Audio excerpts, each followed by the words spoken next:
Bismillahirrahmanirrahim. Assalamualaikum warahmatullahi wabarakatuh. Alhamdulillahillazi ja'ala syahrul ramadhan allazi unzila fihi al-Qur'an hudal linnas wa bayyinatin minal huda wal furqan. Asyhadu an la ilaha illallah al-malikul haqqul mubin wa asyhadu anna Muhammadan abduhu wa rasuluhu shadiqu wa adil amin. Allahumma shalli wa sallim ala Muhammadin wa ala alihi wa sahbihi ajma'in wa man tabi'ahum bi ihsanin ila yaumiddin. Qala Allahu ta'ala fil Qur'anil Karim, a'udzubillahi minasyaitonir rajim. Innallaha la yastahyi ayyadriba masalama ba'udatan fama fawqaha. Al-ayah. Alhamdulillah, bersyukur kita kepada Allah Subhanahu wa taala bahwasanya di bulan Ramadan yang penuh berkah ini kita masih diperkenankan untuk dapat beribadah kepada Allah Subhanahu wa taala. Mudah-mudahan ibadah Ramadan yang sudah kita lalui bersama diterima oleh Allah Subhanahu wa taala, dan selebihnya kita diberikan kekuatan, kemantapan, kesabaran untuk bisa menunaikan kewajiban kita di sisa-sisa hari Ramadan kita sampai penghujung Ramadan nanti.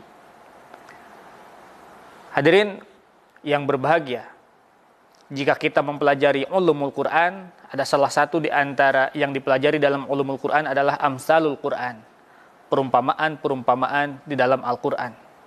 Dalam mukadimah tadi, saya mengutip surat Al-Baqarah ayat 26, di mana sesungguhnya Allah Subhanahu wa ta'ala tidak segan untuk menciptakan dan menjadikan perumpamaan dari seekor nyamuk atau yang lebih rendah dari itu. Nah, di dalam Al-Quran ada banyak perumpamaan-perumpamaan dari binatang-binatang yang kecil yang dapat kita jadikan tamsil sebagai pembelajaran hidup kita sebagai seorang muslim. Yang pertama adalah dubabah atau lalat. Di dalam surat Al-Hajj ayat 73, bahwasanya karakter lalat itu ada lalat buah atau lalat yang seringkali hinggap di sampah. Sesungguhnya Allah Subhanahu wa taala tidak menjadikan sesuatu di dunia ini menjadi sia-sia, termasuk dalam lalat. Rabbana ma khalaqta hadza batila subhanaka faqina azabannar. Dalam lalat buah itu bisa menjadi tester alamiah yang mengindikasikan buah itu tercemari pestisida atau tidak. Nah, kemudian lalat buah juga setidaknya membantu penyerbukan. Termasuk lalat sampah sekalipun, bahwa di dalamnya ada larva yang bisa mengurai sampah. Tetapi harus kita hati-hati. Salah satu karakter dari lalat ini adalah apabila ia hinggap di makanan yang bersih, kemudian makanan itu kita konsumsi, maka itu makanan yang tadinya bersih, sehat, bergizi, ketika sudah dihinggapi lalat biasanya menyebarkan bakteri di situ. Ada tamsil dari lalat ini adalah manusia yang memprovokasi atau katakanlah provokator, datang ke suatu tempat, membawa berita bohong, kemudian memfitnah, mengadu domba, memprovokasi, sehingga membuat kontaminasi sosial di situ, sehingga rusaklah ukhuwah, jalinan persaudaraan kita. Maka karakter lalat itu sangat buruk apabila kita miliki. Seperti halnya dalam surat Al-Hujurat, ya ayyuhallazina amanu in ja'akum fasikum binaba'in fatabayyanu. Wahai orang-orang yang beriman, apabila datang seorang fasik kepadamu dengan membawa sebuah berita, maka konfirmasi, bertabayunlah terhadap berita itu. Jadi karakter lalat yang datang ke makanan yang bersih, menebarkan bakteri, itu sama halnya seperti halnya manusia yang berkarakter provokator. Yang kedua, tamsil dalam Al-Quran dari binatang yang kecil adalah Al-Ankabut, surat yang ke-29, yaitu laba-laba. Laba-laba adalah makhluk eksklusif, dia hanya hidup seorang diri, tetapi dalam kesendiriannya, dalam ketenangannya, ia hidup di sarangnya, di sentral atau di pusat sarangnya. Ketika ada makhluk kecil yang lain yang lewat atau mendekati sarangnya, ia kemudian mencaplok atau memakannya, sebagaimana halnya predator.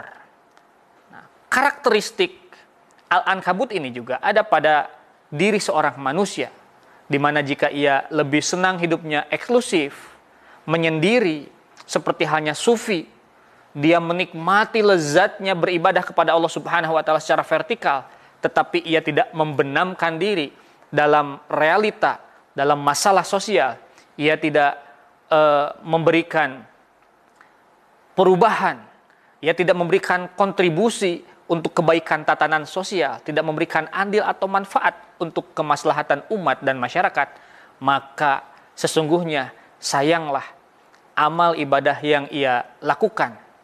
Ia hanya menikmati saja ibadahnya kepada Allah Subhanahu wa taala.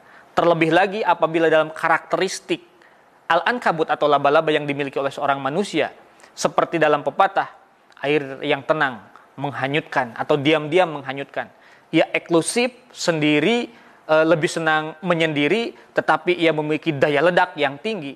Karena dalam kesendiriannya, ia berpikir untuk melakukan sebuah konspirasi atau kejahatan-kejahatan seperti hanya seorang predator. Dan yang ketiga, amsalul Quran dari makhluk yang kecil adalah surat yang ke-16, An-Nahl, yaitu lebah. Nah, masalul mu'minuna kamasalin nahlah, in akalat thayyibatan wa in wadu'at thayyibatan. Perumpamaan seorang muslim hendaknya seperti hanya seekor lebah. Lebah itu dari perutnya dalam surat An-Nahl dijelaskan ia mengeluarkan minuman yang baik yang menyehatkan, yaitu madu. Kenapa ia mengeluarkan madu? Karena ia hanya memakan makanan terpilih, yaitu sari-sari bunga. In akalat thayyibatan. Apabila ia makan, ia hanya memakan yang baik-baik, yaitu saripati bunga. Wa in wadu'at thayyibatan. Dan apabila ia mengeluarkan sesuatu, maka yang dikeluarkannya adalah kebaikan, yaitu minuman madu tadi yang memiliki daya tawar atau menyehatkan tubuh manusia. Kemudian apabila lebah hinggap ke suatu ranting atau dahan pohon, ia tidak merusak, tidak mematahkan, tidak membuat kerusakan di sekitarnya, tidak membuat kontaminasi atau menebar racun.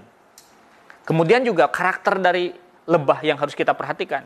Dia memiliki sense of unity, perasaan untuk hidup bersama dengan kelompoknya. Ia membuat sarang bersama-sama. Sarangnya bentuk dan ukurannya sama, heksagonal. Kemudian ada juga sense of life together, perasaan untuk hidup bersama. Selain unity, kesatuan tadi, untuk hidup bersama. Gitu. Walaupun kita melihat sepintas lebah itu adalah makhluk yang lemah, namun apabila diganggu, maka dia semua akan menyerang. Ada pembagian tugas organisasi yang baik.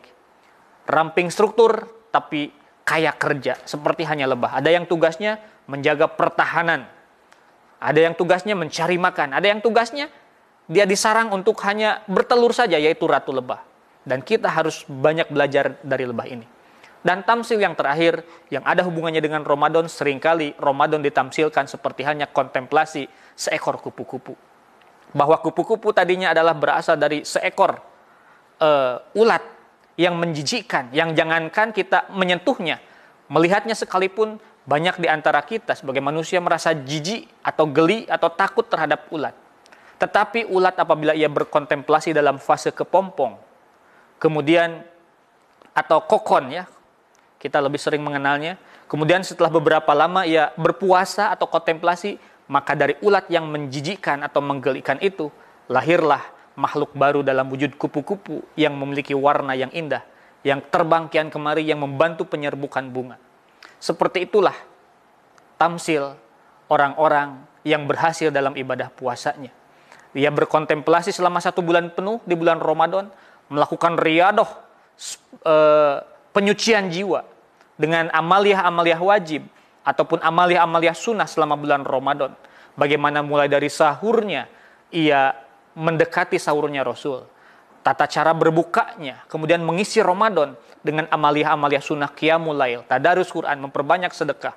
Maka seperti itulah orang-orang yang akan berhasil dalam Ramadannya, yaitu ia yang mengisi Ramadan itu dengan amaliyah-amaliyah sunnah. Berbeda dengan puasanya ular. Ular berpuasa tidak makan, kemudian yaitu selama beberapa waktu dalam fase ganti kulit, maka ketika ia mendapati kulit yang baru, maka ia ular yang lebih buas, yang lebih galak, nah, yang lebih berbahaya. Maka janganlah puasa kita seperti hanya puasanya ular. Jadilah Ramadan itu kita jadikan fase kepompong untuk lakukan kontemplasi jiwa, untuk membersihkan dosa-dosa kita, untuk melakukan penyucian jiwa kita dengan riyadoh, amaliyah-amaliyah yang banyak dituntunkan oleh Rasulullah Shallallahu Alaihi Wasallam. Inilah pengantar berbuka puasa untuk hari ini. Mudah-mudahan kita bisa mengambil ibroh dari amsalul Quran, makhluk-makhluk yang kecil yang diterangkan di dalam Al-Quran. Nasrun minallah wa fatun qarib basyiril mu'minin fastabiqul khairat. Wassalamualaikum warahmatullahi wabarakatuh.